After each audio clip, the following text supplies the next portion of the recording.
of your life.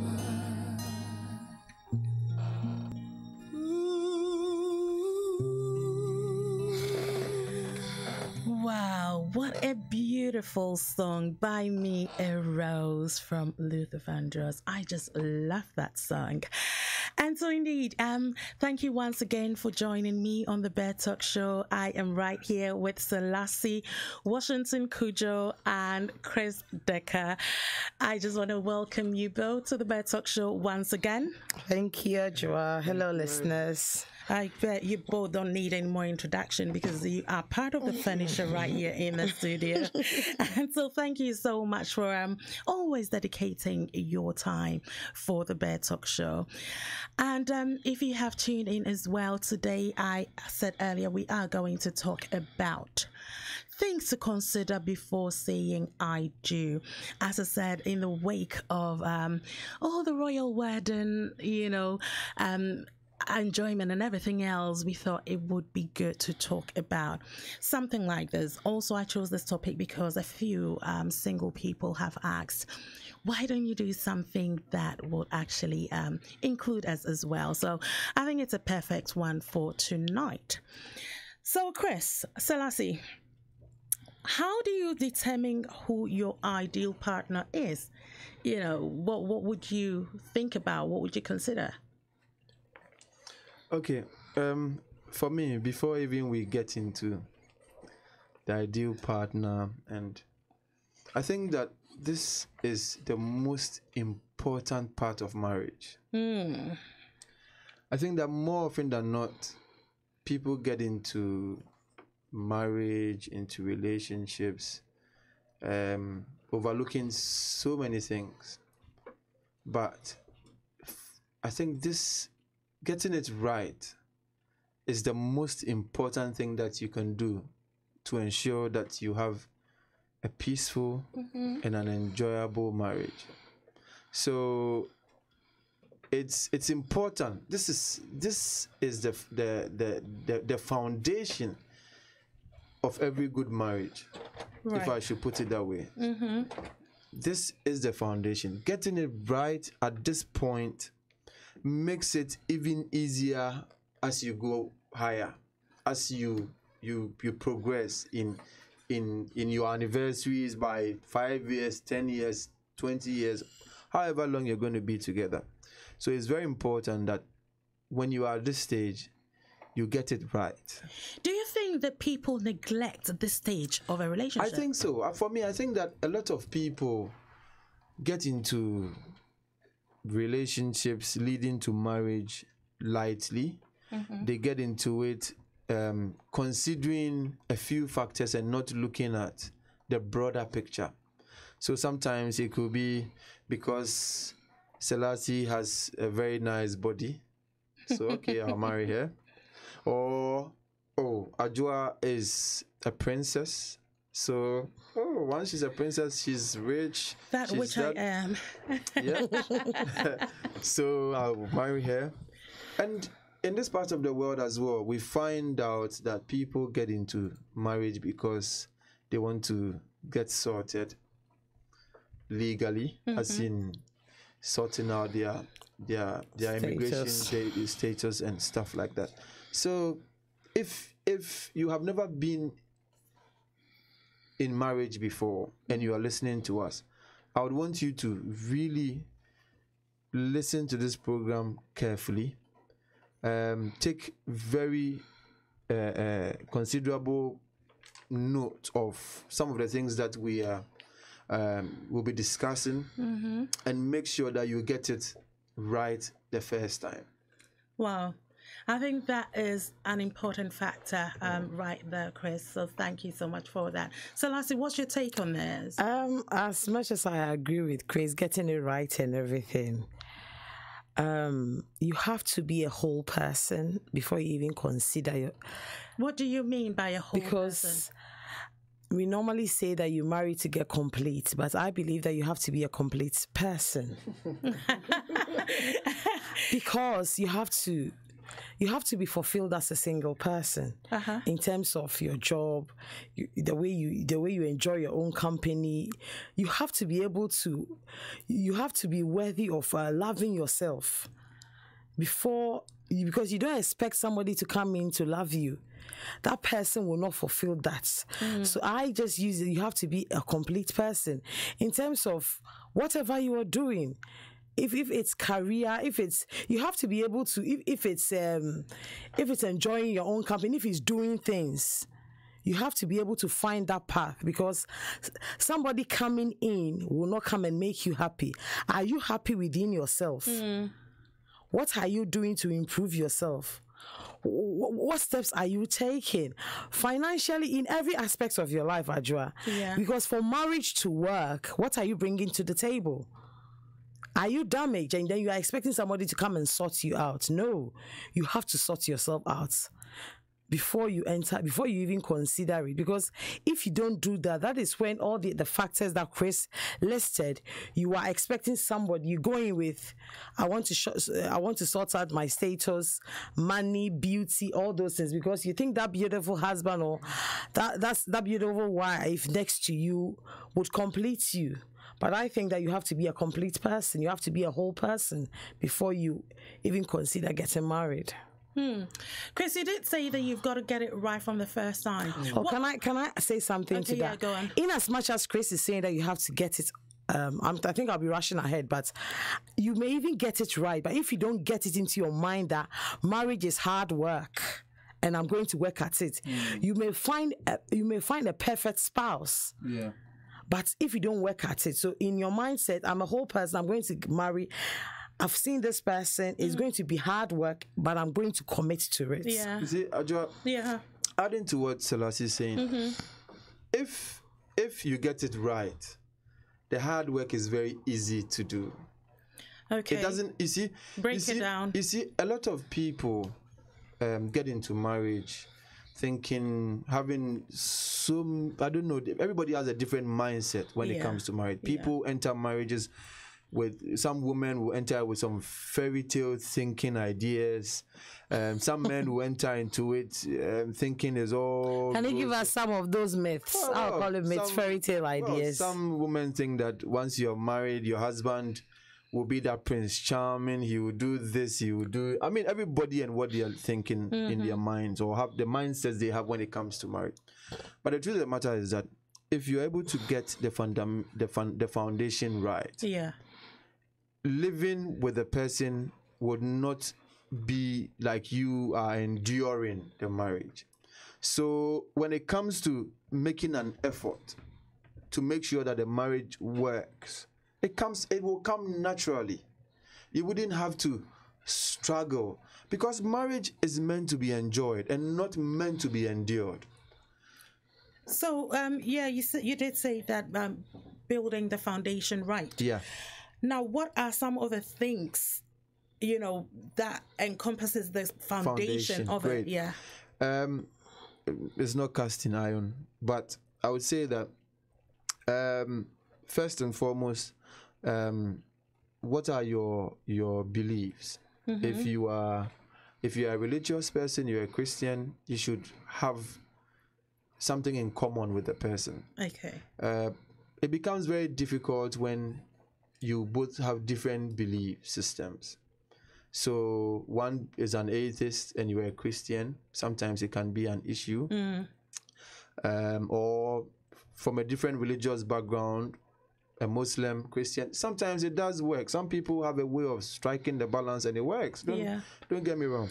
But then again, if you have certain common denominators, religion, if you both follow the same, I think it's quite easy. And I would also want to look at somebody that you are comfortable to be around. Somebody you can be yourself when you are with that person. Yeah. So you don't have to pretend, you don't have to fake anything.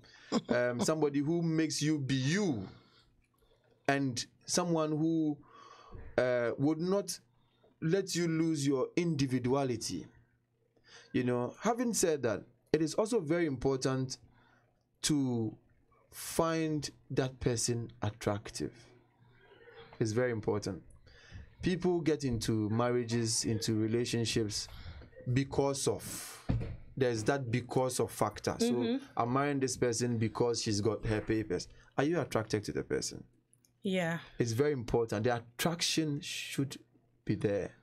Because if you're not attracted, if the person doesn't have some of the things you want or you like about in a spouse, in a woman, in a man, when you get that thing, that because of thing, obviously your papers, if you're sorted, are you still going to be married to that person? Because the attraction is not there in the first place. Anyway, people do say that it does, love grows. It can, but also it takes a lot of hard work and effort. So sometimes you might try and do all the hard work and keep trying, and then you find out that, oh, we are not even compatible after all. Yeah. But if you are able to build that foundation, make sure that you have that compatibility from the onset. So I say this on this program all the time. I believe so much in friendship when it comes to marriage.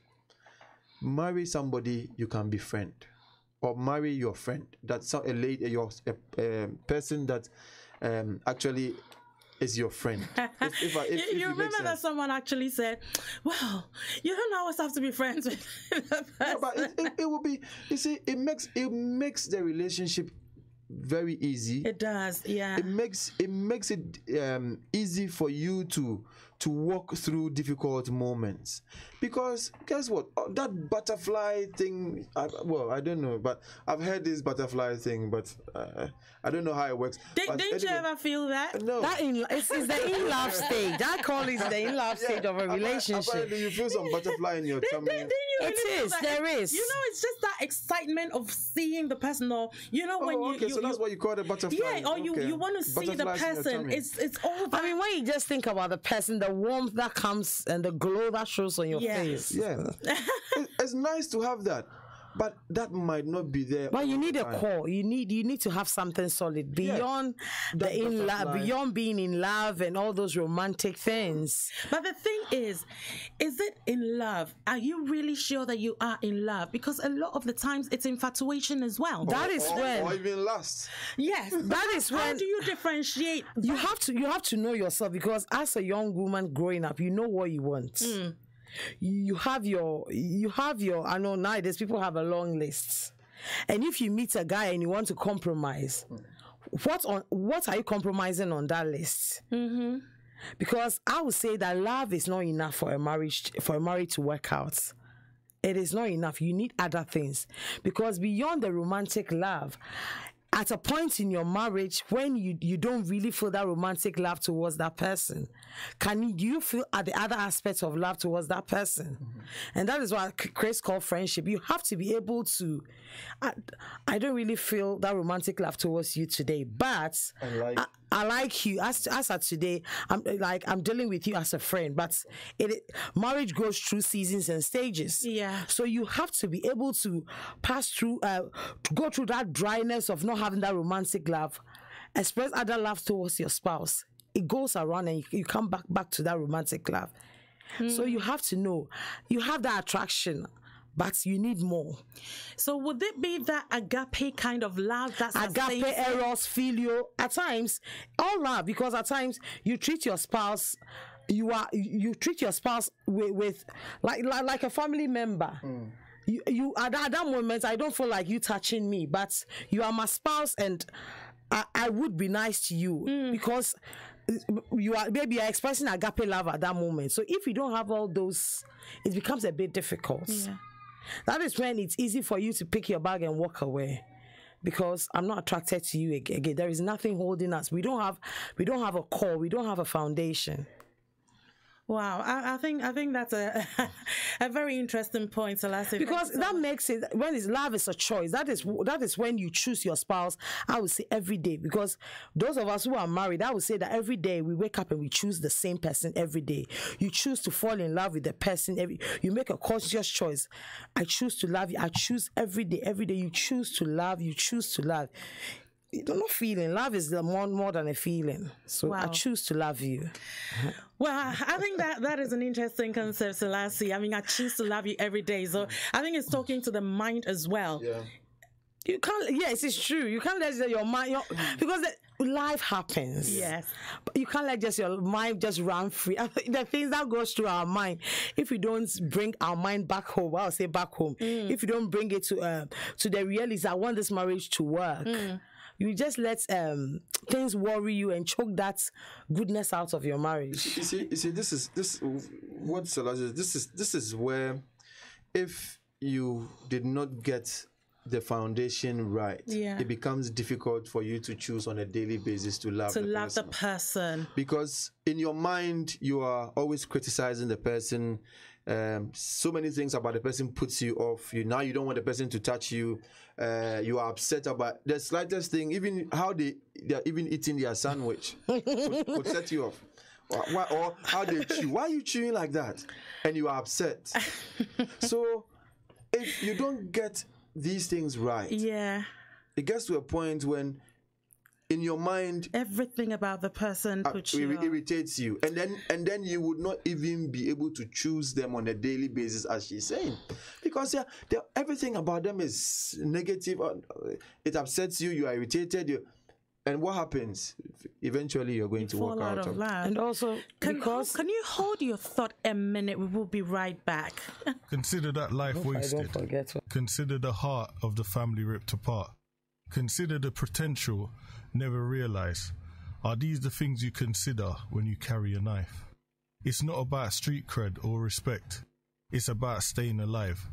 Drop that knife and save a life.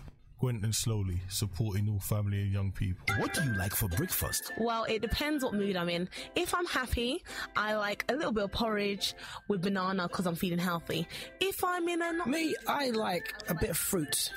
Nice apples, sliced apples. I love a cinnamon and raisin bagel, some scrambled eggs, and a... I say nice English bit. Salad, fruit and orange. I like wholemeal bagel with a bit of cream cheese on it and some bacon and then some avocado. And on the side, I like to have fried egg with bacon, with baked beans, toast. I normally take my cocoa. Yeah, I'm a Ghanaian. I'm a typical Ghanaian, so I like my cocoa. I'm not too sure. I normally don't eat breakfast.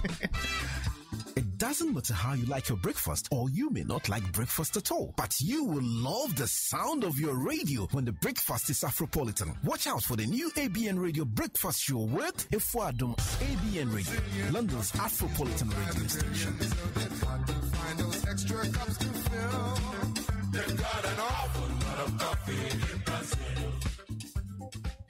It was a well-paying job, respectable, wearing a suit and tie every day. But I drank 24/7. Drank on the way to work, drank at work. I never could come to terms with admitting that I had an alcohol problem or a pill problem.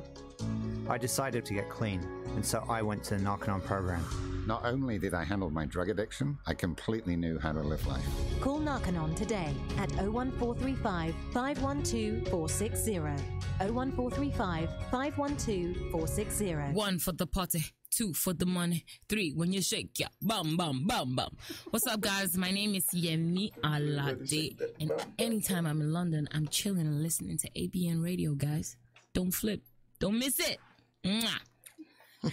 Thank you so much for tuning in to ABN Radio. We are live on ABN Radio, London's premier Afropolitan station.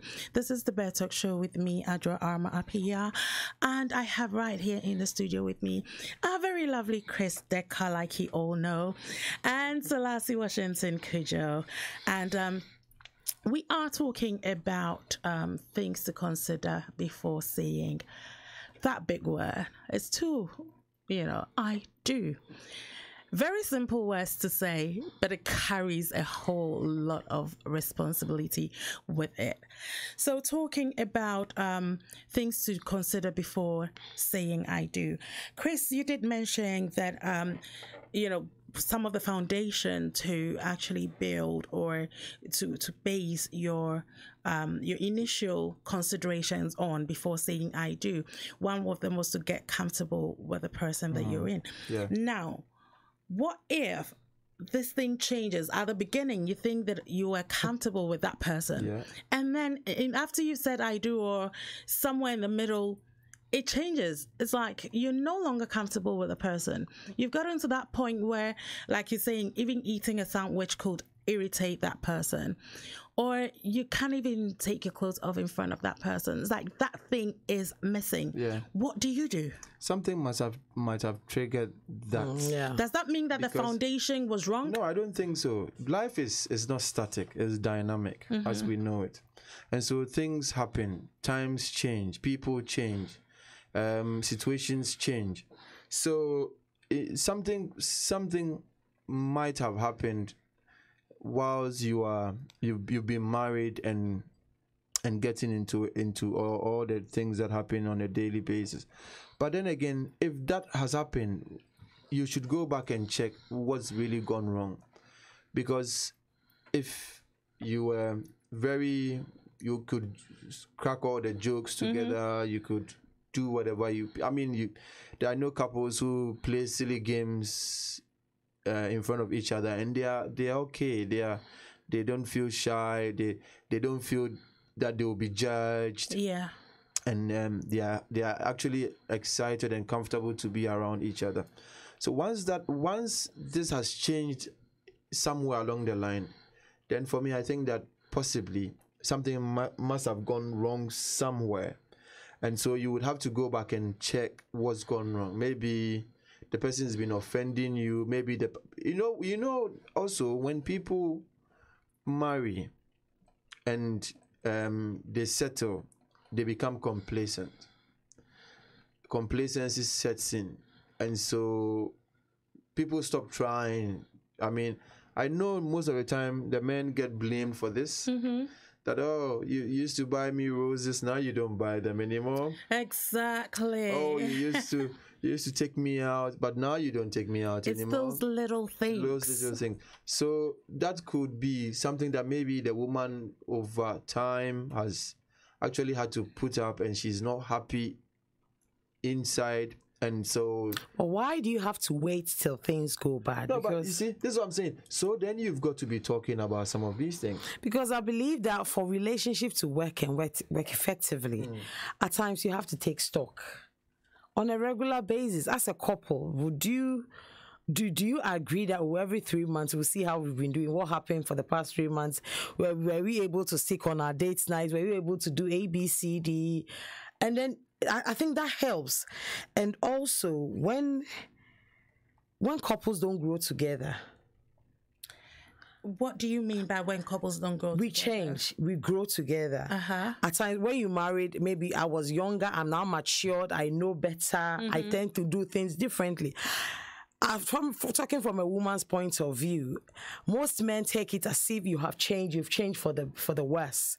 But at times you have just grown, you now have more knowledge, you become a bit assertive, and you do things differently. And because you are not growing together and there isn't proper communication, it's taken the wrong way. And that also does not help. And another thing is that I'm talking from a woman's perspective. Yeah. We lose ourselves as women when we marry. That in love stage, being overwhelmed and everything, we begin to lose ourselves and we begin to give up too much. What do you mean giving up too much? In terms of, that is why I said you have to be a whole person when you get married. You're able to do certain, example, you're able to do certain things for yourself and gradually you give that away. You give that away. Give us an example. Why an example? You have to know, let me say, if I tell you that some women who cannot manage paying bills because their husband do everything. But I believe that when you were single and everything, you were able to do all those that yourself, manage your money in such a way.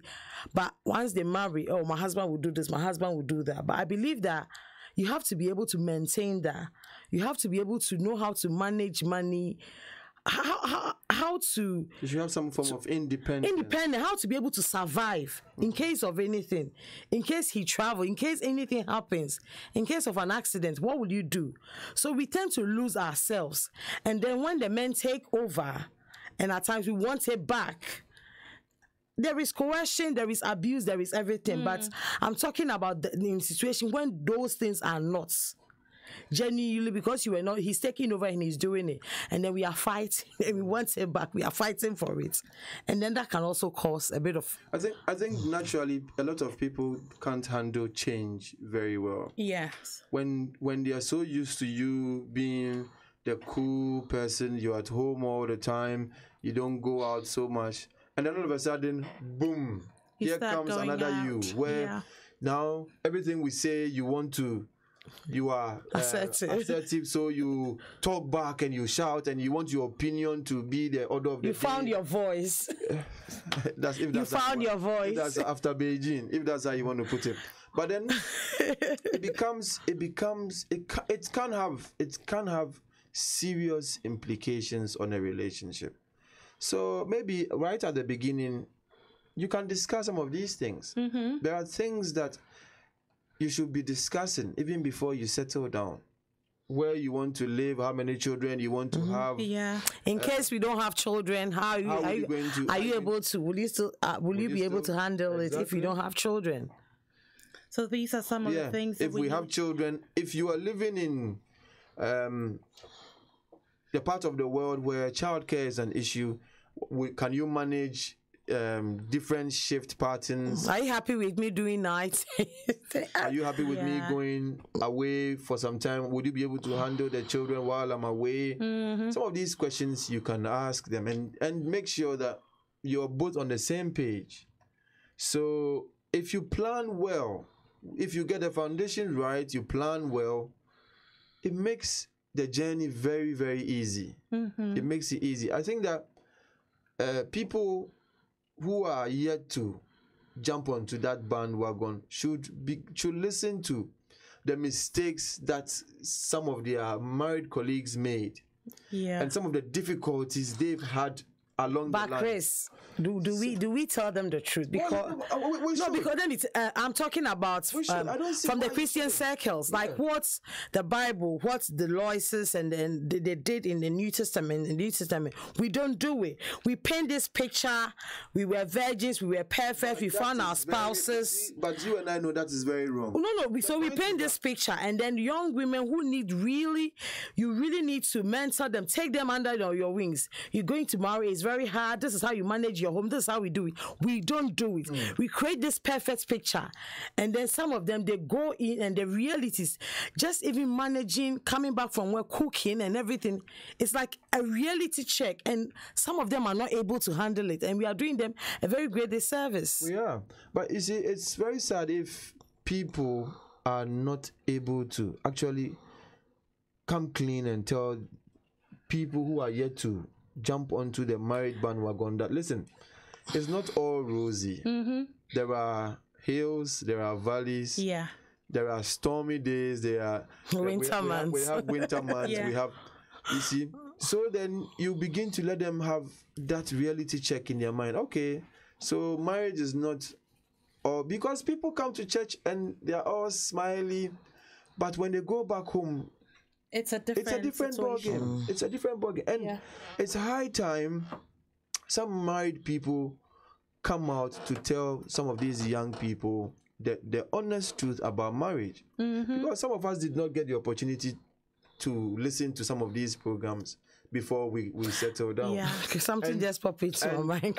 And because we're able to do these things now, I think that people who are not yet married and are listening to these shows should find themselves very lucky and very blessed to be enjoying these benefits.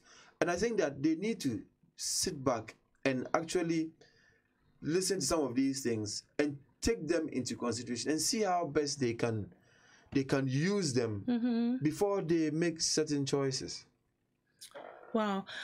So if you have only just tuned in, this is the BedTalk Show. We are talking about things to consider when choosing or before you say I do. And I know that someone actually said to say a message to say that, oh, is this not too late for some of us? I appreciate that. And I know that I do a lot of most interesting topics for some of us, but today we thought that we would do something for those that are yet to get married, single people who are planning on getting married, because they have been asking if we can do something like this for them. And so please bear with us. And if you are married, give us a call or send us text messages, so that you can also share your experiences, what you know, you've been on that road. What were some of the foundations or things you considered before you said I do? And if you did not consider anything, then how is your relationship going? What are some of the things that's come up? And what advice can you give to someone who is about to say I do? You can give us a call on 0208 6707300, 0208 6707300. We will be right back. Don't go anywhere. Consider that life wasted. Consider the heart ripped out of a family. Consider the potential never realized. Are these the things you consider when you carry a knife?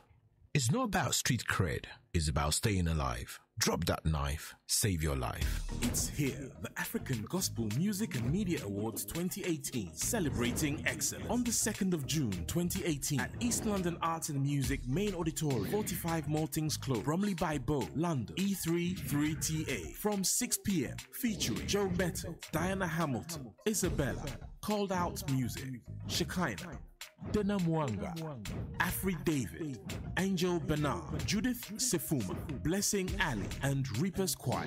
For tickets and information, visit AfricanGospelMusicAwards.com or call 07906 932 670. The African Gospel Music and Media Awards 2018, celebrating excellence. Clap your hands and dance it.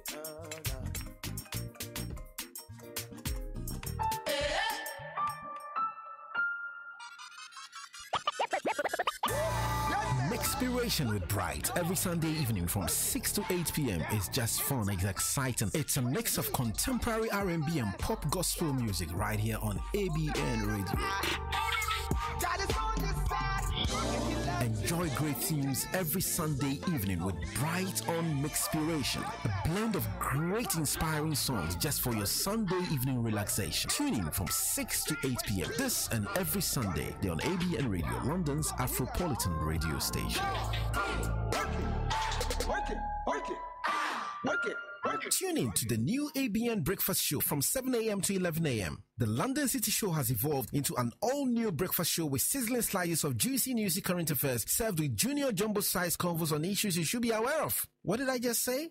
The ABN Breakfast Show, the Afropolitan breakfast you can't afford to miss. It's your boy Fuse ODG. Wherever you are in the world, make sure you are listening to ABN Radio. Indeed, this is ABN Radio, London's Afropolitan station. You can get us on the DAB app. Tune in online at abnradiouk.com, and we are streaming live on YouTube as well. So talking about things to consider when or before you say I do. Again, you can give us a call on 0208 6707300. You could send WhatsApp messages on 0788 7475 940. So, what are some of the things, or are there some qualities that one has to look out for? And if there are, what are they? When it comes to quality, everybody and what is important to them. Are there some basics?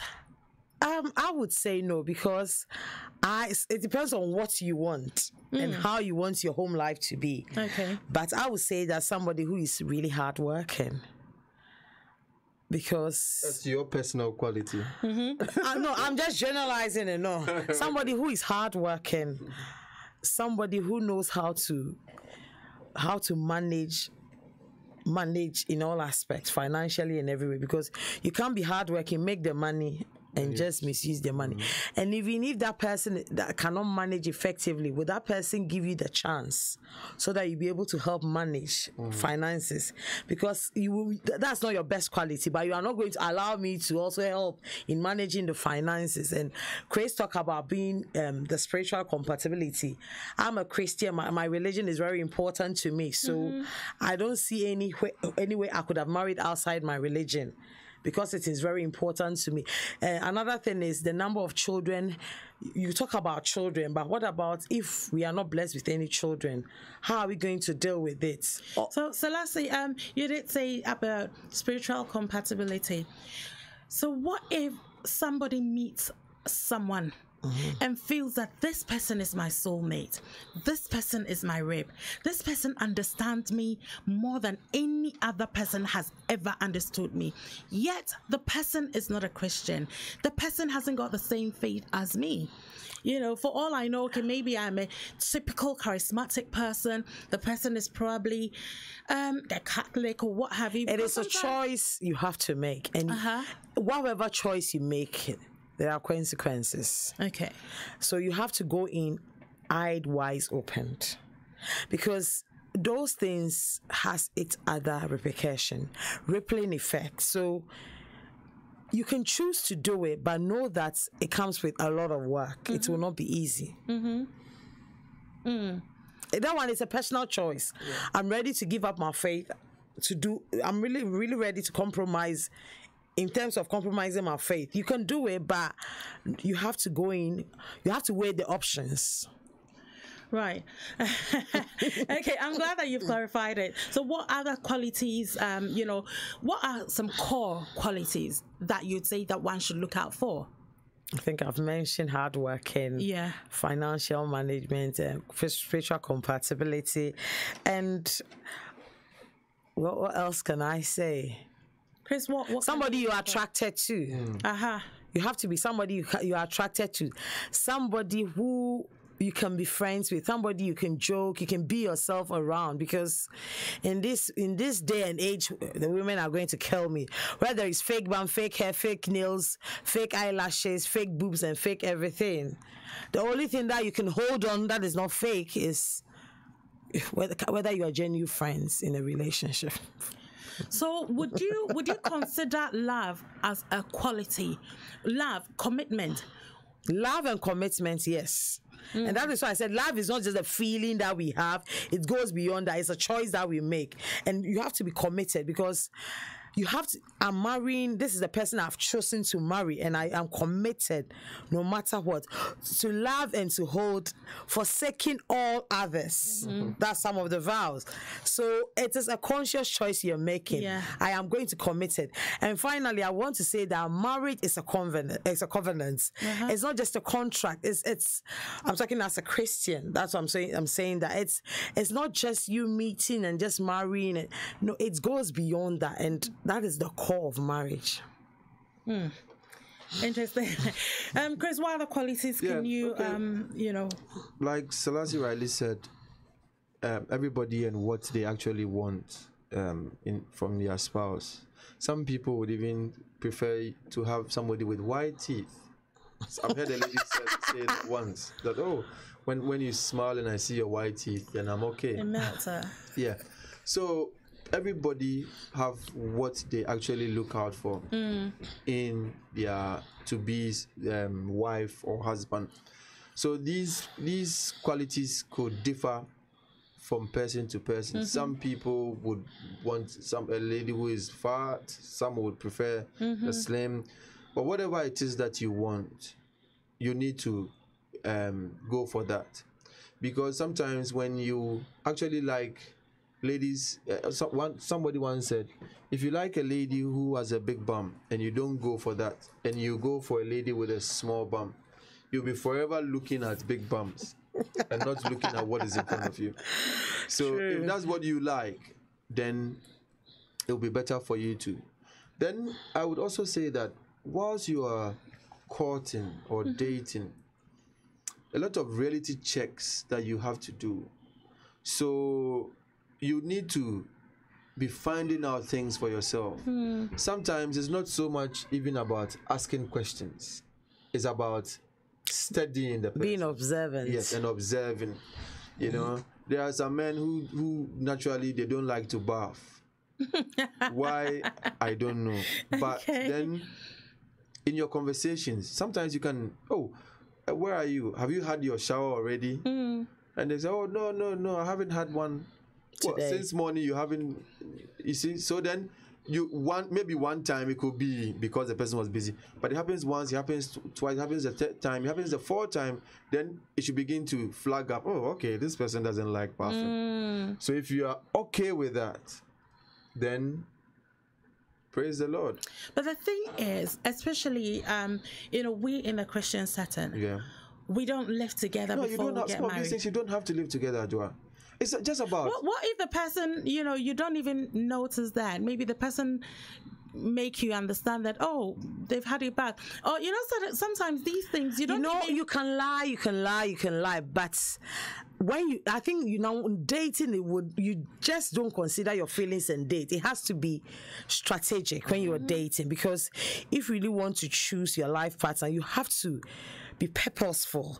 As Chris said, you have to be observant. You have to notice certain things. You have to. And when you notice, take a moment and ask. Because as you ask questions, the person will lie.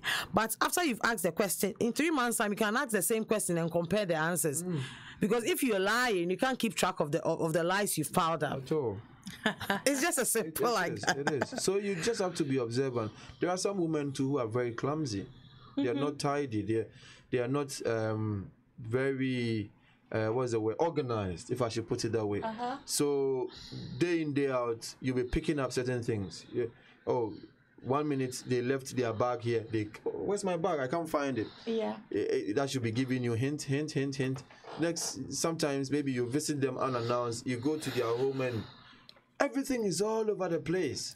So then maybe once it's okay, but if it becomes the norm, you go unannounced second, third time, and then you should know that, okay, this is the sort of person I am with. She's not the sort of woman who is organized, very orderly. Tidy. She likes this, there. And there are some women too who have that, what do you call it? OCD. They like, you know what? I have a friend, a female friend. Even the kettle. Yes. She likes her kettle placed in a certain angle.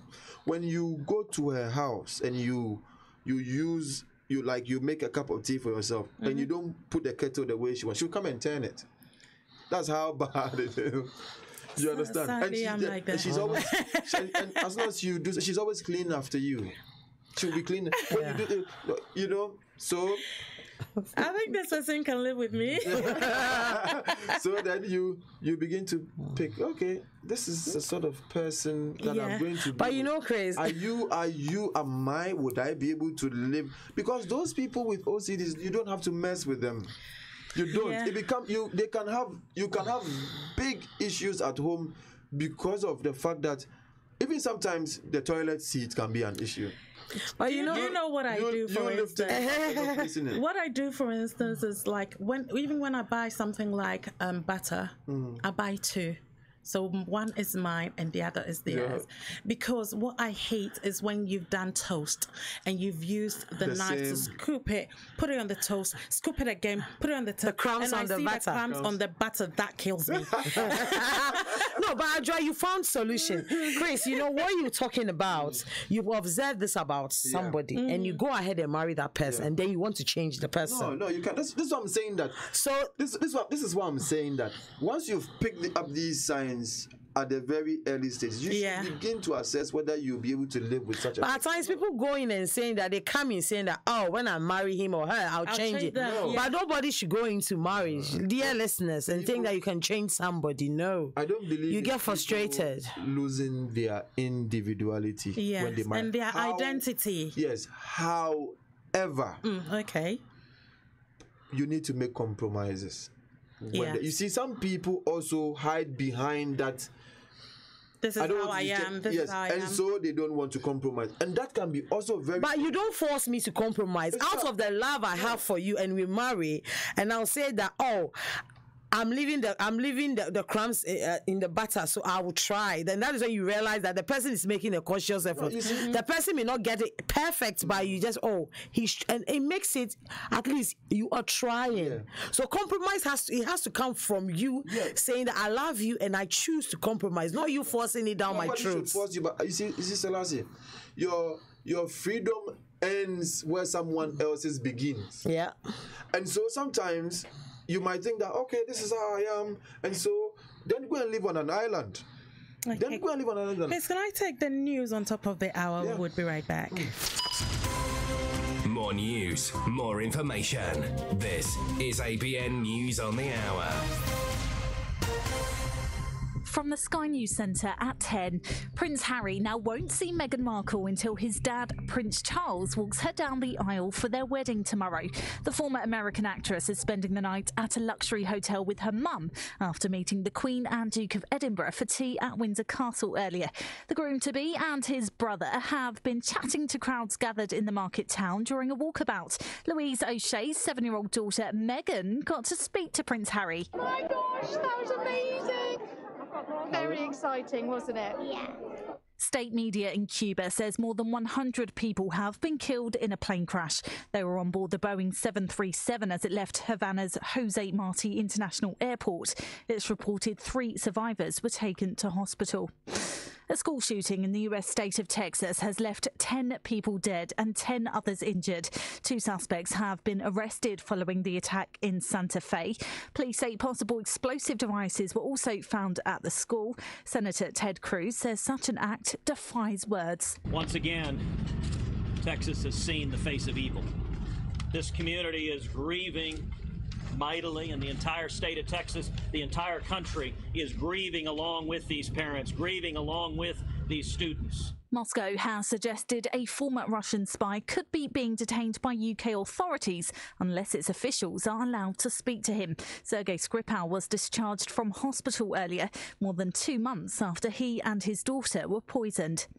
IKEA's shelved plans to build a store near Preston, saying the project's no longer viable. The furniture giant blames higher development costs and delays outside its control. And Arctic Monkeys' new album has given them their 6th consecutive #1. Tranquility Base Hotel and Casino was the most popular record on all formats this week and has become the fastest selling vinyl of the last 25 years. That's the latest. I'm Kieran Kaur. Consider that life wasted. Consider the heart ripped out of a family. Consider the potential never realised. Are these the things you consider when you carry a knife? It's not about street cred. It's about staying alive. Drop that knife. Save your life. Hi, this is Rodney Hines. And I'm Michael. Join us on the Voice of Sports show each and every Saturday on ABN Radio. We'll keep you bang up to date with all the latest football scores, and we'll discuss all the big talking points in the world of sport. So don't forget, join us this Saturday, 4 till 6 on ABN Radio UK. It's that time of the year for Integrity Conference 2018, Revive Us Again, hosted by Pastor Kingsley Appiaje, with guest speakers Pastor Eastwood Anaba, Pastor Francis Sapon, Reverend Celia Appiaje Collins, and Reverend David Shoshana, on Wednesday the 30th of May to Sunday the 3rd of June at Oasis House, Peel Road, Croydon. Registration is free. Visit tbcoasishouse.com. See you there. Tune in to the new ABN Breakfast Show from 7 a.m. to 11 a.m. The London City Show has evolved into an all-new breakfast show with sizzling slices of juicy newsy current affairs served with junior jumbo-sized convos on issues you should be aware of. What did I just say? The ABN Breakfast Show, the Afropolitan breakfast you can't afford to miss. Welcome back to the BedTalk Show with me, Adjoa. We are live on ABN Radio, London's Afropolitan station. And yes, talking about things to consider before you say I do. And in the studio with me is Chris Decker and Selassie. And as I said, if you want to give us a call, please kindly do give us a call on 020867073000. 020867073000. You could also send us a WhatsApp message on 0788-7475-940. And so moving on. So were you saying something before we took that news break, or it was Chris that was saying something? You don't remember? There's a call coming through, so we'll pick that call and take it from there. Hi, good evening. You are on the BedTalk Show and you are live. Who am I talking to? Hi, this is Kofi from East London. Hey, Kofi, thank you so much for calling again. We love it when you call. I love it when you pick up my call. How are you? How have you been? All right. Are you in all the royal wedding? How's everything that's going on? Are you in that mood yet? Not really. I'm a Republican, so I'm not. Oh my gosh! So you're not watching the wedding tomorrow? No chance. I'm watching the FA Cup in Scotland and FA Cup in England. Oh, you're one of those. We still love you. I love you guys so much. What have you got for us this evening? Wonderful show. Thank you. Listening to the show, I was just thinking that in future, perhaps, you guys could think about doing a program on commitment, because for some of us who believe in commitment, some of us don't believe in marriage. We believe in commitment, and marriage and commitment are two different things. So there are many of us guys, and there are many of us females who believe in commitment, but we don't believe in marriage. Right. So if it's something that yourself and your producers and your guests could think about in future, we would be very grateful. We will definitely do something on that. Now, if you say about commitment, but you don't believe in marriage, two different things. Okay, so you are with somebody in a relationship, a committed relationship, hence but you're not married. Yes. Right. Okay, that's an interesting one.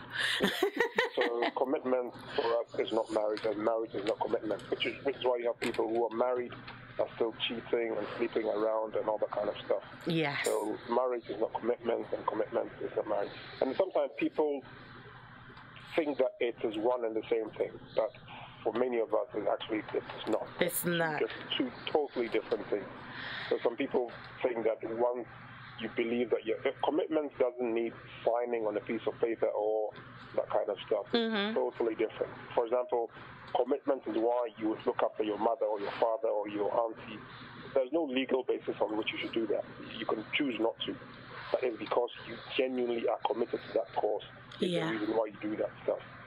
So there are lots of people who are committed to our partners that are not married, don't believe in marriage and all that kind of stuff. And that's the way the world is. So I was just thinking it would be great if in the future you could think about something like I would even say that what we're discussing now, even you being committed to somebody, it's something that you're looking at doing in a long term, isn't it, Kofi, if I'm right? Absolutely. Yeah. Absolutely. So even before you settled, on one person to say that this is the person I want to be committed to for the rest of my life, I think that most of the things that we are discussing will also boil down to help anybody who wants to go down the being committed route and not getting married to the person as well. Yeah, but it's a great point you make. Sometimes, in terms of those of us who believe in commitment, it's because of the fact that, yes, you're with somebody and you're committed to the person genuinely. You're not sleeping around, you're not dilly-dallying and different things. Yeah. Commitment. But you always also believe that because the other person is a human being, that person could change or switch or choose to say that, you know what, I found something else, I want to do something else, so therefore I no longer wish for this to happen anymore. And you don't have any bad feelings or any negativity towards that person in a genuine way, in terms of the fact that, because the only thing you can control is yourself. You can never ever control or kind of take absolute dominion over somebody else. The person has their own individuality, like you guys talked about, which is absolutely true. Their individuality, their own mannerisms, their own perspective about life. somebody could be a Christian today and next week or next month, because of something they've heard or read or seen or experienced on the train, they can choose not to be a Christian, or vice versa. So a human can switch at any point in time. So for those of us who are kind of in committed relations, we haven't signed any document, but genuine commitment because I like this person and I believe that this person is worth being around and worth being, without any kind of, let's say, because for us, commitment is never written on a piece of paper, or is never contracted, or is never. Genuine commitment doesn't do any kind of that stuff. I said, is the reason why people would look after their fathers or their sisters or orphans or charities without any kind of signing on, or because they genuinely believe in committing to a certain cause or a certain person. It doesn't need any kind of signing on, and that is how we view those relationships that we are in, both guys and girls, and so many of those committed relationships without those things being marriage. And so there's a big distinction for us as far as commitment and marriage are concerned. Two totally different things, but sometimes people kind of think that it is one and the same thing. So therefore, like you're saying, people would rush into marriage without even kind of breaking things down properly. So wonderful show, and I'm enjoying it. Thank you so much. Watching all of you as well. Oh, bless you. Yes, we will do that. I think we should drag you into the studio one of these days. When we are doing the commitment when we do the commitment topic, we should drag you in here. You'll be in the hot seat. No problem at all. I'm very, very, very happy. Oh, that's amazing. Okay. All right. Thanks very much. Okay, you're welcome. Bye for now. Thank you. I think Kofi makes a valid point when it comes to commitment. I think we have lost oversight of that commitment thing, but then again, as I said, I mean, even who you want to stay committed to, you still got to look out for things that you want, things that you like to happen in your relationship, in your home, and things like that. So even if you don't want to get married, but you want to stay committed to somebody, there are also certain foundations that you need to build before you get to that, because you can't just get up and say, I want to get committed to this person. Whereas, so there has to be an element of love. That's right. There has to be all the basics that people build, all the basics that people have or use, the things they consider in building a strong foundation leading to marriage. Yeah. You anybody who wants to remain committed as well can look at these things, and I'm sure it will help. Having also said that, both of you would have to be on the same page. That's the thing. Because sometimes the man wants to be in a seriously committed relationship, but the woman is eyeing some wedding ring somewhere. It can't happen. Or vice versa. Or the woman wants to just be committed and be in a serious committed relationship, but the man also wants to settle down. So I think that all these things, you need to talk about them. Yeah. And even whether or not in that relationship you're looking at having children, you're looking at doing things together, like buying houses together, because there are also implications. If we buy houses together, we build a business together, and we haven't settled down legally, what happens if we decide to go our separate ways? Yeah, there's the whole the law. You understand what happens? What happens? Legal.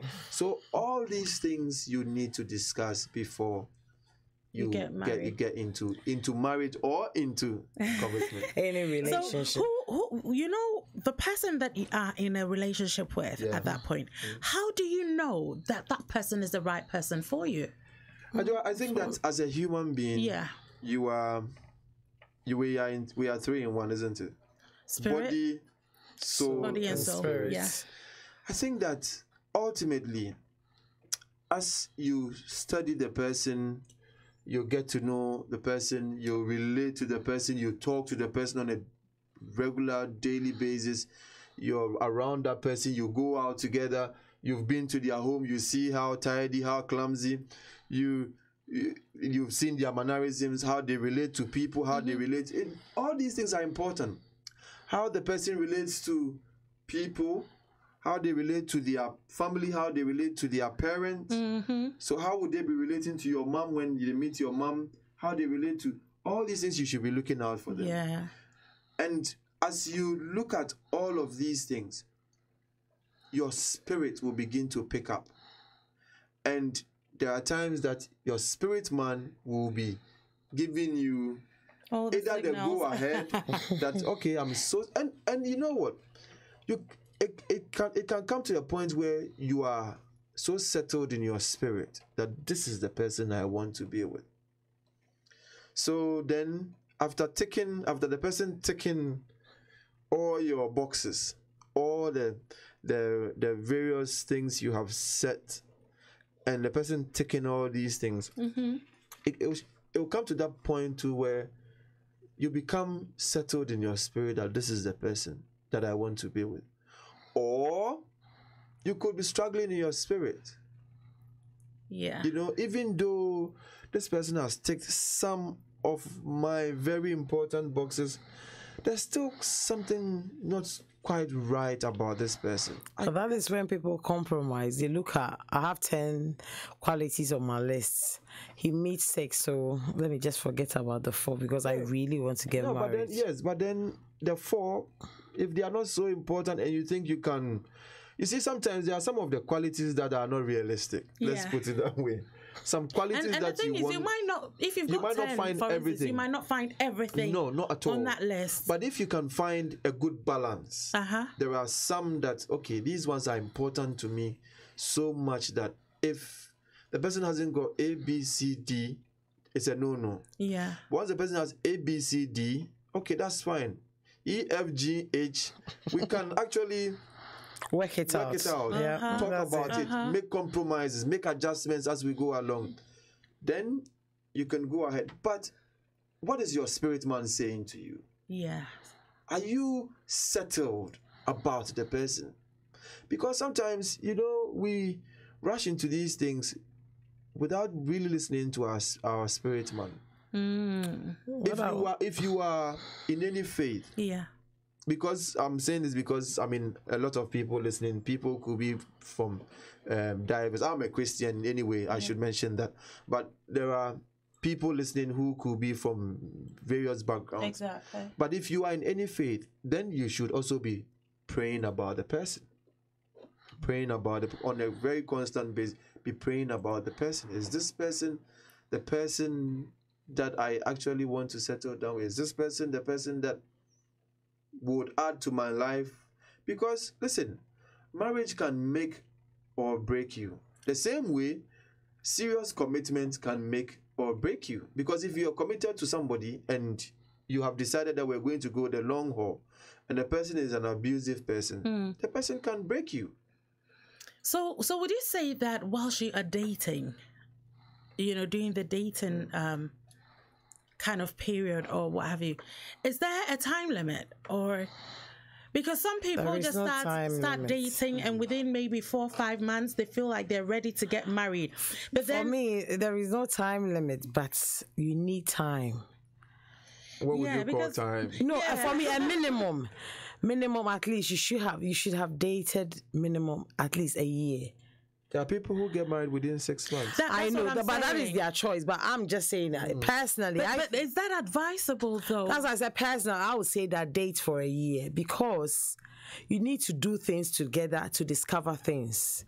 That 6 months is too much the honeymoon period. 6 months can still be the honeymoon period. Realities have not set in. I don't know how somebody can, maybe people will pretend over a year and the rest, but if you give yourself a minimum of 1 year and then you date correctly and looking for signs and things, because at times we go on dates and we just enjoy the dates. Wonders. We just enjoy the moment and we are in the moment and we are not observant. Yeah.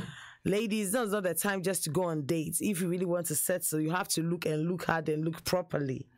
What do you want out of a man? What are your core beliefs?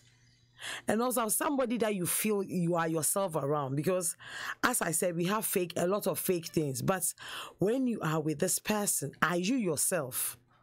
Are you able to do things that you're able to laugh? Or you have to pretend to be some posh somebody that you will know? So I think sometimes people actually also bring this on themselves. Maybe the partner, the wife or the whoever they're dating is actually very simple. But then they like to put on a persona. Then you're not being yourself. Yeah. Because that means that the person is not even attracted to the real you. Because when we get together and we are committed, that is when you become the real you and you realize that you are not that person. Mm-hmm. Why do you have to pretend? Why do you have to be somebody you are not? That's the thing. What is your motive? What do you aim to achieve? You are presenting something false to somebody and the person gets attracted to it. Yeah. And then once you get committed, you get a lot of ladies who... You know what they call it? What's that? Marketing. Because let's face it. It's marketing because if I want to be accepted for a certain role, I have to market myself. I present a good CV, right? Yeah. And when I come for interview, what do? But what is wrong with the old you that you want to market yourself in that way that you are not? Don't get me wrong. There are parts of me that comes with it as well. But obviously, because I want my employer, my potential prospective or my prospective employer to see the good side of me, what would I do? I would be using all kinds of, business language, saying things that I have never even seen or done before, but I've written them on my CV just to make sure that. So when you get a job, how are you going to prove yourself? Well, we learn on the job, don't we? But will you have chance? But that is when frustration sets in. Yeah. But this is why I'm saying that, like you're saying, people need to get to know their potential spouses, potential partners. Yeah. Because if you don't take the time and the pain, because people can fake it. But if you relate to the person well, sometimes you can go past the fakeness. There are things that you can do, because sometimes the person expects you to go clockwise. Once in a while, try going anti-clockwise. That's why I use the word. You have to date properly. That's right, and it can distort their plan.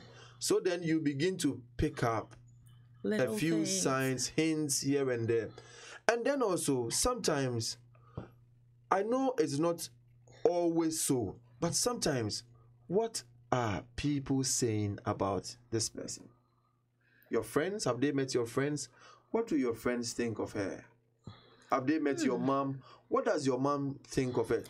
Sometimes, it's not always the case, because I know sometimes people meet people on as soon as they see your face, you're too pretty. I don't like you. Do you really have to take your friend's validation?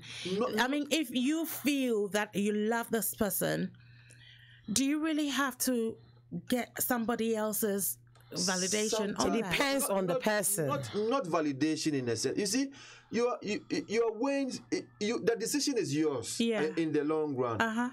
But you put all these things into one basket, and that can help you make a meaningful decision. Right. So not necessarily because I've brought a woman and possibly Selassie has been eyeing me for years. She's been wanting me, and I said no to her. And she's seen this girl, and she goes, "Oh, look at her legs. She's skinny. I don't like her."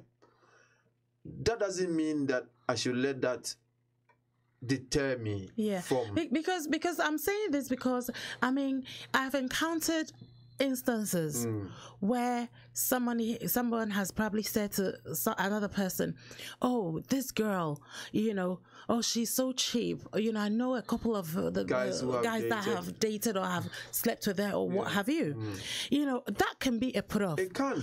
But then, if you feel that you genuinely love this person, you feel that you bond with this person, Does that really matter? For me, that doesn't really matter because we all have a past. But you see, that's the thing. Some people will take their friends' word that, oh, this person is too cheap. Then it is your loss. Then it is your loss because we all have a past, and as you are dating the person, maybe you've heard that information.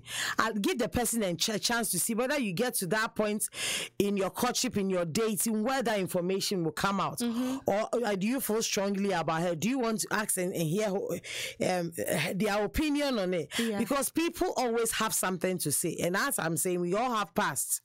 We've led colorful lives, and we have things to prove. Cobwebs in your work. So who are you to use somebody's past to judge them? No, but sometimes people will always talk. People do, even, but sometimes people might even have. Okay, there's a call coming through. Can I just take it and we'll go on? Hi, good evening. You are on the BedTalk Show. This is ABN Radio. Who am I talking to? Hello, hi, good evening. Hi, Adjoa. Hi. It's Kobna. Hey, thank you for calling, Kobna. How are you? I'm very well, thank you. Amazing. What have you got for us? Great. Good show, Adjoa. Thank you. Yeah, good. Hello to Christian Selassie, right? Yes. Yeah, great. Good points you guys are raising and discussing. Yeah, so I think it's very important that Kobna, could you put your mic up a bit or put your phone close to your mouth? Is it any better? It is better, yes. You're so soft-spoken. Sorry, say again? I said you're so soft-spoken. Speak a bit louder. I can't help it. You can't. Bless you. Okay, go on. Yes. So, making work. Good. You guys are discussing. And if I believe that a couple or two people decide to spend the rest of their lives together, it is crucial they agree on how early to arrive at the airport. Wow. Okay.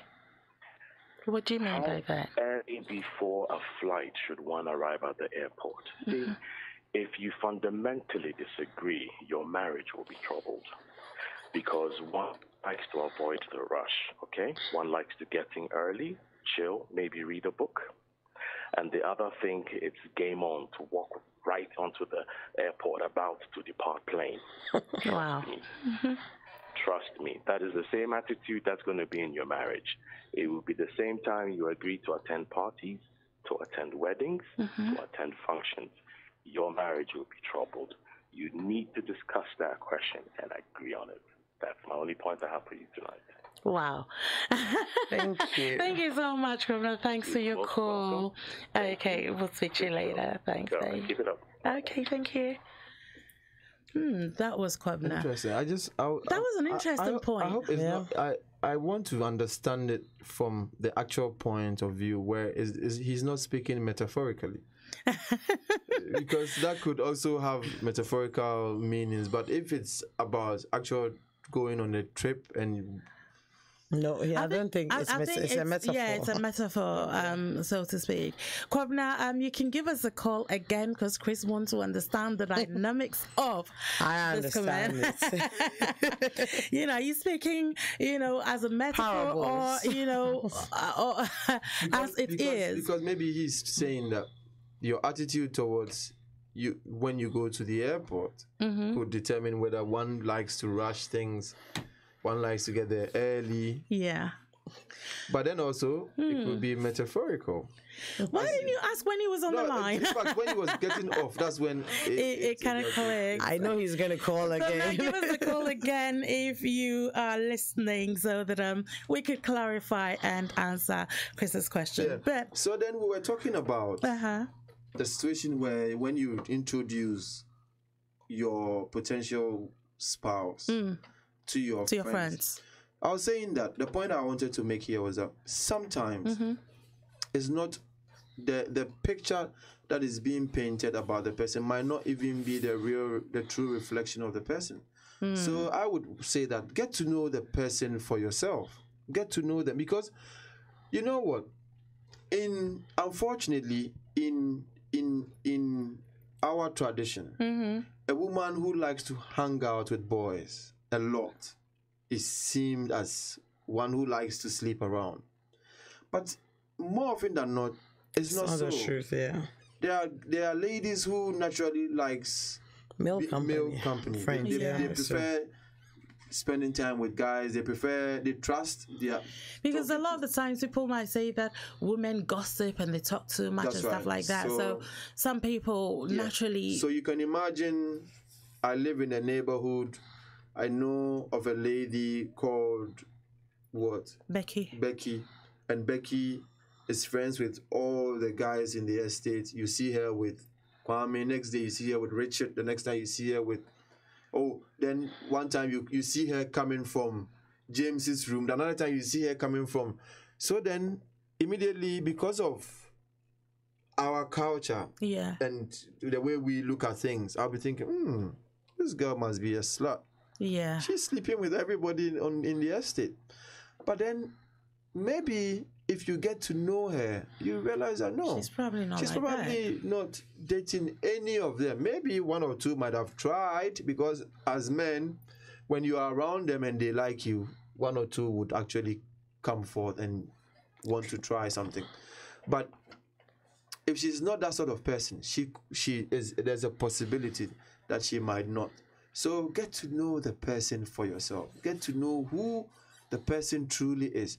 But having said that, there are times also that somebody's opinion can make a great impact or difference to the decision you make. So there are people who you might, because you are so much in love with them from the beginning, you are all crazy, you've seen the bone of your bone, the flesh of your flesh, and you are going gaga over her. Whatever she says, she's your goddess. But sometimes a friend can easily tap you and say, hey man, or hey woman, I know you like this person, but I think this person has got some domineering attitude. Can you step back and...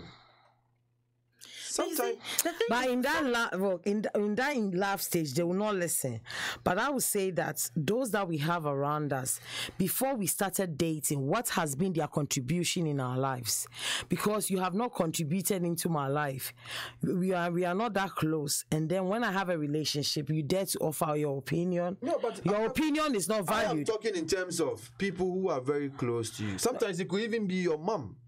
For me personally, when I was getting married, nobody's opinion counts. It was only my mom. Even when you put it was my mom and dad, it was my mom, because I know the role my mom had played in my upbringing and what she has impacted in me. So whatever she said was important. So if your mom had said you shouldn't marry, I wouldn't. And that one, it's a fact.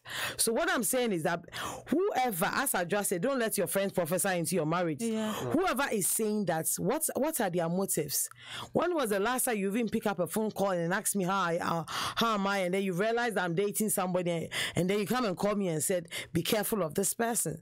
Your opinion is not welcome. So I also want to look at it from the angle where 10 years down the line, you're having so many problems. You turn to this person, the person say, I saw this from the beginning. I'm not coming to you. I'm not coming to you. I'm not coming. No, for me, I'm not saying that should be the only reason why you should or should not. But sometimes some of these pinpointers can help. They can help. They can. Not all. So you need to be wise. Yeah. You need to be wise. You need to know where to draw the line, because sometimes I know people who have gone ahead to settle down with their spouses, even though their fathers or their mothers disapproved of those people. Yeah. And then some are happy, but there are some too who are not happy, and they are enduring their relationships.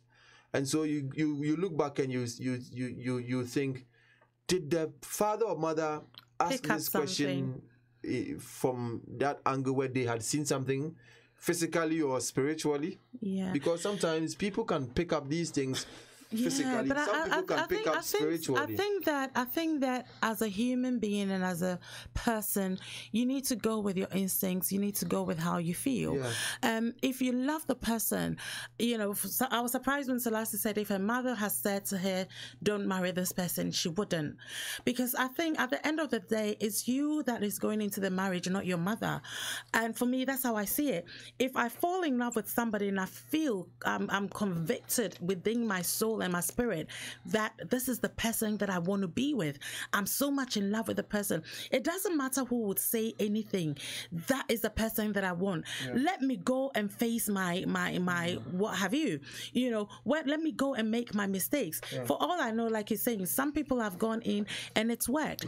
They've because sometimes some parents would say that, don't go into this marriage, or this person is a mechanic or is a fitting, is a carpenter. You went to Christ the King, and this. It depends on the reasons, because if it depends on the reasons that people will give. Sometimes your parents genuinely don't like the person, but it's only because they haven't had the chance to like the person. They haven't had the chance to know the person so much based on what they've seen, or probably a comment that somebody has passed. They've judged that person straight away. So I think that it depends on you, because you're the one going into the marriage. After the wedding, after everything is said and done, you shut the door behind you, and you are left with that person alone. That's the thing. And so it's your cross to carry. Yeah, because on the other hand, if you listen to your parent and you don't marry that person, and then a few years down the line, every time you see this person, your heart skips a beat. You know that this is the person that I should have married. And then you marry somebody else and you're not happy in the relationship. And, I think... If that's how you feel, if you feel so strongly inside of you that this is... But there are times... It's up to you to present your point to your parents. You see, there are times too when the person himself or herself have some doubts and they are not settled within themselves. That's when they need a third person, a second person to come in to help them make that decision. And then also, their mom will say, don't do it. But then, because the person who, that potential spouse or partner is pressurizing you and saying, no, listen, everything will be all right, we'll be fine. And you don't listen and you go ahead to marry as well. The thing is, if you had your doubt, then, you've got to listen. Like I said, you've got to listen to your instincts. Well, maybe that guy has got money. Well, if you go into that marriage for the money and for the wrong reasons, then that is also your... But if you marry for money and then you are in the marriage and you are all the hardship, or you are facing all the hardship, but the money is coming, you went in for money, so you've achieved your aim. But the thing is, stay there because your motive was money. There will be a point where the money can run dry, and then you see. Anyway, let me read a couple of messages that's come through. Dr. Mamiya, thank you so much for tuning in all the way from Ghana. Dr. Mamiya says that I think going back into some of the discussions that we had earlier, she says, I think in the era of fake things, both parties should pay surprise visits, like early in the morning or a visit to the partner's office unannounced. And I think that is very important, because I've also heard of situations where the person has said that I am a doctor, where in actual fact I think the person just worked in the lab or something in the hospital, but because he wanted to show that some kind of dubiality, he's lying that he is a doctor. I've got a message also from Mo. Thank you as always for your support. We appreciate you. And Mo says that compromise is very important. There is give and take, and sometimes you have to sacrifice your needs for your loved ones. That is also true. And Kwabena has answered your question. He says that his signal is bad, but he says that yes, he was talking metaphorically. So just emphasizing how seemingly trivial issues can become major down the line in marriage. Important to go beyond the soulmate level if possible. Good. Okay, yeah, actually, Kwabena, that is a very good one. But then if you go beyond that soulmate level, That is deep. That is deep. So what is it? Super soulmate? Yeah, that is deep. You know, because I think, like I always say, I think that if you get to marry your soulmate, that is a bonus. It is, yeah. But a lot of the times we get to marry husbands. You know, they're not soulmates, but they're husbands. They're husbands. Compatibility partners. So then, can we rightly say that you did not get your foundations right? A lot of the times. Yeah. Yeah, a lot of the times. Because if you got your foundations right, you should then you marry your soulmate. You True. should marry someone. But a lot of the times, like you said, it's about money, it's about prestige. You know, even though it's about your biological clock and you need to do it. Yes. So you're in a hurry. You're in a hurry, so you don't have time to consider. Yeah. And sometimes, even though I know that I'm in love with Joe, who is probably a school teacher, because this MP who is married and has a doctorate degree somewhere, I'm attracted to that prestige, that kind of lifestyle. So sometimes it's all these things, and then you get into it and you realize that maybe I shouldn't have. Yeah. And that is when you pay the price along the line, because you'll be having problems in the relationship. But at times, it's not always. It's not always. Sometimes it works. No, what I'm saying is that even if you realize it, it's not always that you have to lead to a divorce. That is when you realize that you've made a wrong choice and everything, and then you reevaluate and see whether there is a way of saving this relationship. It's not always the end. You can save the relationship. It's very hard work. Celeste is always very optimistic about saving relationship. Yeah. But no, also, I use the word at times you walk, at times you have to walk away. Yeah. But in this microwave generation where we are so quick to dispose of things and get new ones, I believe that you have to do everything within you to make sure that this will work. If it doesn't, then you can make your informed choices. That's right. Yeah. I think that I always say that never give up on a marriage without a fight.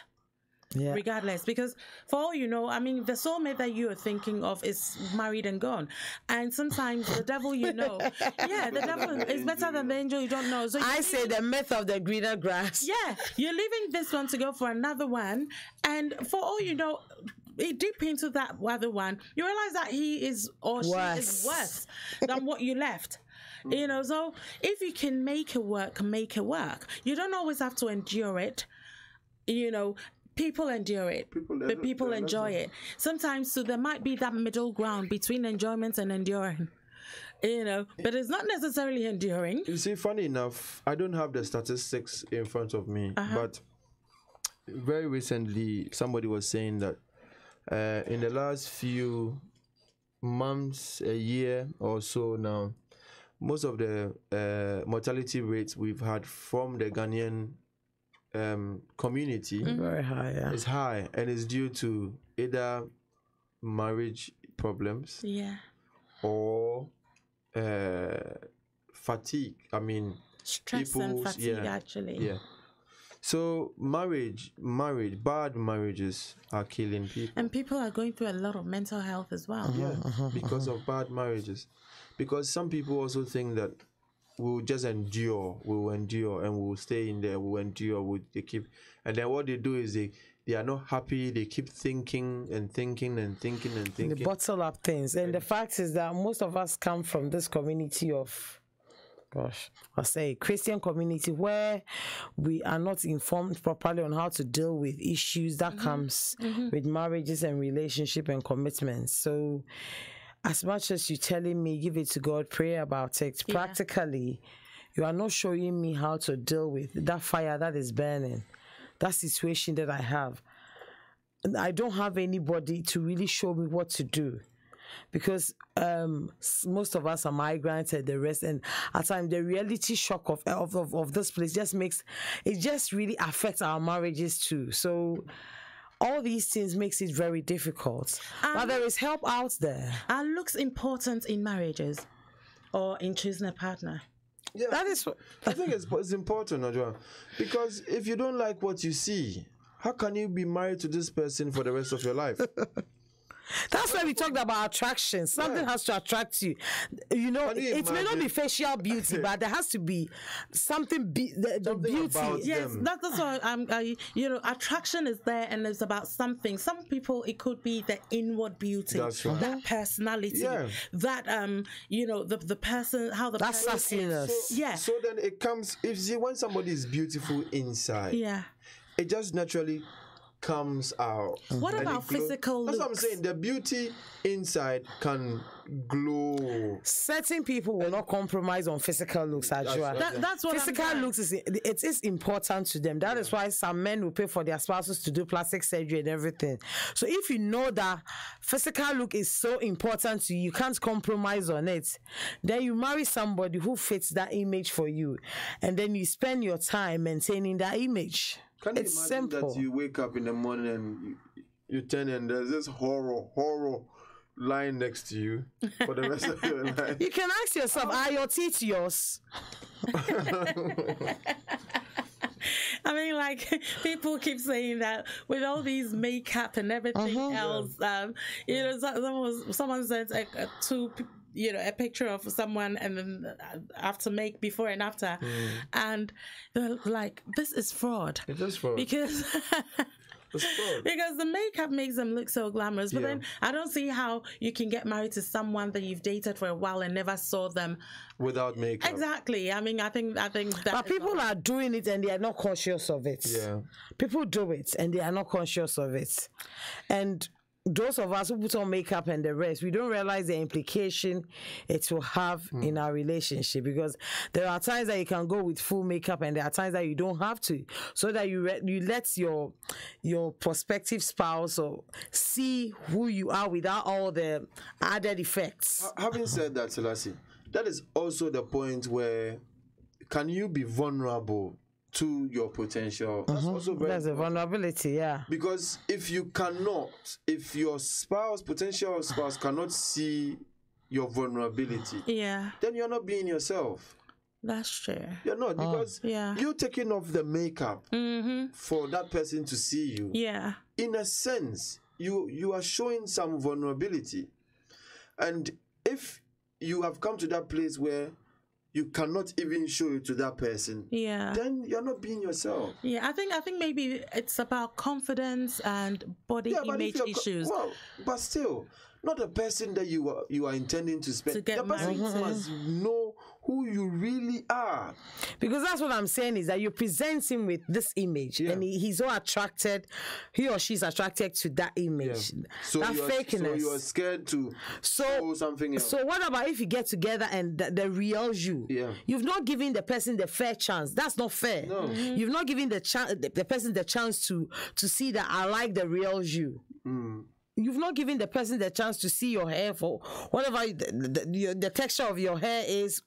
Everything you have to give chance for the real things. That's why I think people should actually go for the beauty inside, and then somebody who intelligence, and all of that sort of thing, more than just the looks. Years ago there was this movie, Coming to America. Eddie Murphy's movie. Yeah. He said something in that movie that was very remarkable, and he said, why would I want to be married to a beautiful fool? you know the part where they were actually presenting the bride, him to marry. It was custom that he gets married to a girl who had been groomed all her life. Yes, just for him. Yeah. And he says, what music do you like? He said, whatever music you like. What's your favorite food? Whatever food you like, Your Majesty. So it's like, she doesn't have personality. You can't even connect to a person like that. You should bring something to the table. Exactly. It's a union. Chris, that's what I talk about, being whole. Yeah. So you should have that you should have your own life before joining that life together with somebody else. Okay, well, don't go anywhere. We will be right back. We'll just take a quick breather. We will be right back. Consider that life wasted. Consider the heart ripped out of a family. Consider the potential never realized. Are these the things you consider when you carry a knife? It's not about street cred, it's about staying alive. Drop that knife, save your life. It was a well-paying job, respectable, wearing a suit and tie every day. But I drank 24/7. Drank on the way to work, drank at work. I never could come to terms with admitting that I had an alcohol problem or a pill problem. I decided to get clean, and so I went to the Narconon program. Not only did I handle my drug addiction, I completely knew how to live life. Call Narconon today at 01435 512 460. 01435 512 460. Tune in to the new ABN Breakfast Show from 7 a.m. to 11 a.m. The London City Show has evolved into an all-new breakfast show with sizzling slices of juicy newsy current affairs served with junior jumbo-sized convos on issues you should be aware of. What did I just say? The ABN Breakfast Show, the Afropolitan breakfast you can't afford to miss. This is your girl, Diana Hamilton, and you're listening to ABN Radio, London's Afropolitan station. I love this station. Yes, indeed, you are listening to ABN Radio. With me, Ajua Arma Apia, we are on the BedTalk Show, and I have right here in the studio Chris and Selassie with me. You can still, we've got another 10 minutes or so to go. You can still give us a call on 0208 6707300. For those that have called Kofi, Kwabena, and everybody that's called in this evening, we are indeed very grateful. Thank you so much for calling and for your support. We love you. And so, talking about things to consider before saying I do. Now, Kwabena, when he clarified through the text message, he mentioned about soulmate and going beyond soulmate. What is the difference between soulmate and being in love? I think that soulmate has got to do with friendship. So if you have a soulmate, then it's somebody that you gel with, someone that, like we're saying, very comfortable to be around the person. You can show the person your vulnerability. Yeah. You can talk to the person about anything and not feel, and the person will not judge you in a sense. So someone that you can actually relate to on a day-to-day basis. You're so in sync with that person, if I should use that computer language, with that person. And it's not just about you. Oh, I'm so in love. There are people who are in love with characters who they have never even met. Yeah. Or they're in love with some celebrities. They know that for the next 100 years they will never cross their path. But having a soulmate, having that friend, that buddy, that person that when you bump into something funny, he or she is the first person that comes to mind. That, oh, I saw this and I want to share it with Ajua. Oh, then you pick your phone, or you can't wait to share that information with that person. Okay, yeah. You understand? So someone that you have that good rapport with, someone that you like being around them, you enjoy their company.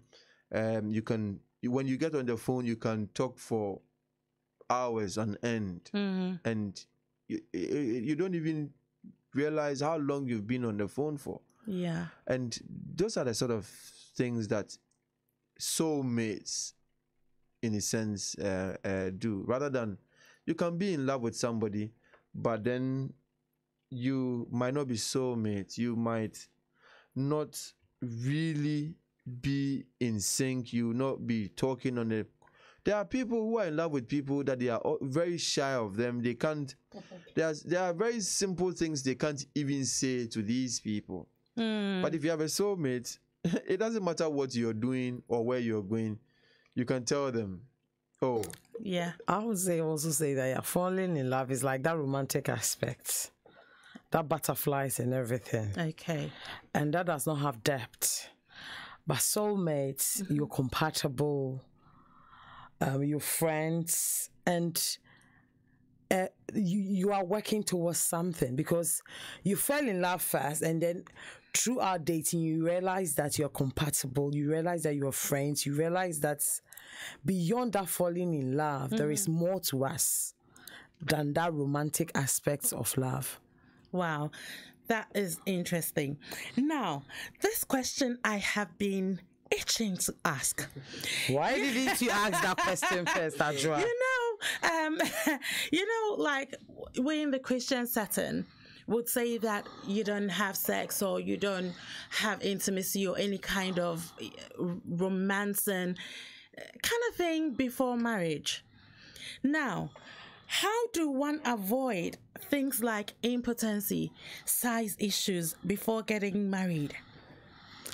When it comes to those things, especially impotency, there is something wrong. Are you keeping it a secret? A lot of people who have keep it a secret and go into the relationship with those lies. But do you think that the person will actually sit down and tell you that, hey babe? That is where we have that is where we have marriage counseling. Because I think that certain things, the aim is that you are informed. Premarital counseling, you have that information, and based on that information But Selassie, before you go on, by the time you come to that point of counseling, then you have both decided you're going to get married. Yes. So you've come too far, if you ask me. So why would you keep it a secret if you want to give your relationship a chance? Do you think that by lying to me about the situation and we getting married, it would help the marriage? It will not. The truth has to be spoken, and then I'll make the choice whether I'll still go ahead with the marriage, the relationship, or not. Size, you can make do with whatever you're given. It's not only penetrative sex. There is a lot you can do. That's all I have. There are some who have the enormous sizes, but they don't know how to use the weapon. Rubbish sex. Yeah. And there are some who have the pen size. Chris, but cute. I'm telling you, cute size. They are good. They can actually get the job done. So if it is orgasm that you want, they will give you the orgasm. They'll give you the orgasm. So who is doing the job? That's the thing. But Selassie, you did say that it's not just about penetrative sex. I get that and I understand that, but would you always want to use other means? I mean, sometimes penetration is nice and is good, So what do you do? Especially if you have an experience that you're going into the marriage knowing that you are a virgin. Yeah. Oh, this is a kind of. If you're a virgin, size will not matter to you. No, but like impotency, if the thing is not working, you've kept yourself. You're looking forward to having sex. No, for me, when it comes to impotence and you've kept it away from me, that will be very tricky, because that is when you decide you lied to me and you didn't tell me the truth. What if this guy is a virgin and he didn't know that's then that's a completely different ball game. That's a completely. So I've always thought that this thing will work when I'm ready. When I'm Chris, stop it. No, but you men naturally know that it works or not. Even when you wake up in the morning, sometimes it's a stand at ease.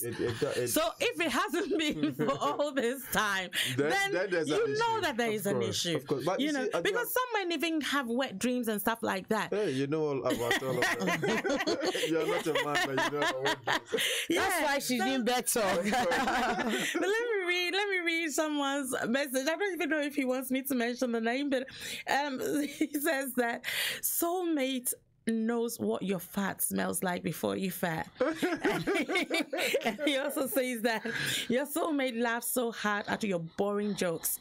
You also start laughing and then you both forget what the joke was about. Isn't that so that is an interesting one. Lovely. Yeah. You see, talking about this impotent thing. Yeah.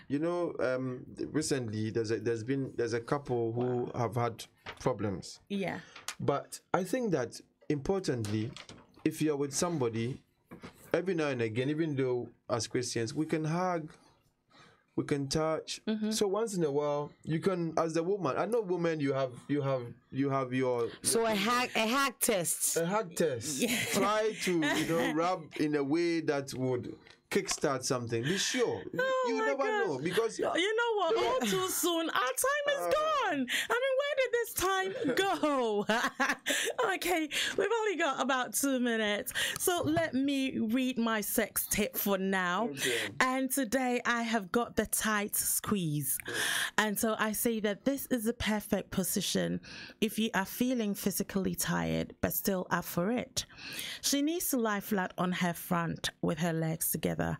So essentially, you are taking her from behind but lying on top of her. Now, tiny movements but big sensations. You will need to lift your body off her slightly to maneuver in and out gently. Now, whilst in her, she squeezes her vaginal walls intermittently to give you that grip and release sensation. For deep penetration, she can put a pillow underneath her abdomen area. This is not a pump and thrust job. Believe me, you don't need all that energy. You will just be deep in it anyway, so take it slowly whilst you control the movement. Okay, and if you hit that right spot, again, she will be orgasming for the whole of England. So that is my sex tip for you. Please make sure you tune in again sometime next week. I promise you that I'll have a very interesting one for you and for couples and people in relationship as well. But we needed to do this for the singletons, as they say. And so thank you for indulging us with this conversation. Tomorrow morning, we have the Gospel Connect show starting in the morning from 8. We have the Weekend City show, the Hear Me Out show, and the sports show in the afternoon. So please do tune in on abnradiouk.com for an amazing line of programs. Also, thank you so much for tuning in and for everyone that called and sent text messages. We appreciate every one of you. Even for tuning in, we want to say thank you as well. Do send an email to me on BedTalk@abnradiouk.com if you've got any interesting conversation. Covey, thank you for that topic suggestion. We will work on that and definitely deliver that. But for now, have a wonderful weekend. Enjoy the royal wedding tomorrow, and we will be back same time next week. Good night. Good night. More news, more information. This is ABN News on the Hour. From the Sky News Centre at 11, Prince Harry's met royal fans outside Windsor Castle on the